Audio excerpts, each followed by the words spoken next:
အားလုံးပဲမင်္ဂလာပါခင်ဗျာဇော်ကြီး YouTube channel လေးကနေကြိုဆိုလိုက်ပါတယ်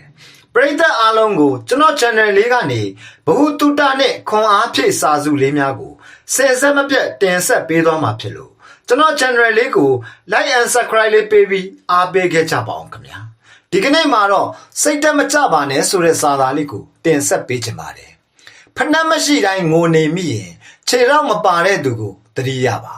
အလုံးအစင်မပြေတိုင်းစိတ်ညစ်မိရင်ထမင်းငတ်နေသူတွေကိုသတိရပါလင်မယားနှစ်ယောက်ကြားစကားများရန်ဖြစ်မိရင်အထီးကျန်နေသူတွေကိုပြေးမြင်လိုက်ပါလောကမှာငါပဲကန်ဆိုးနေတာလားတွေးမိရင်ကဘာပေါ်ကဒုက္ခမျိုးစုံရောက်နေတဲ့သူတွေကိုပြေးမြင်လိုက်ပါချစ်သူကစွန့်ပစ်သွားလို့အသေးကွဲမိရင်အစွန့်ပစ်ခံခဲ့ရတဲ့မိဘမဲ့ကလေးများရဲ့ဝေဒနာကိုခံစားကြည့်ပါအလုတ်ပြုတ်သွားလို့စိတ်ညစ်နေမိရင်အလုတ်လက်မဲ့လူတွေကိုသတိရလိုက်ပါစပီးစီးနေရတဲ့ဘဝကိုစိတ်သက်ကြမိရင်လမ်းလျှောက်နေရတဲ့သူတွေကိုသတိထားကြည့်လိုက်ပါစိတ်ဆိုတာလူသားတိုင်းရဲ့ပင်စီပါ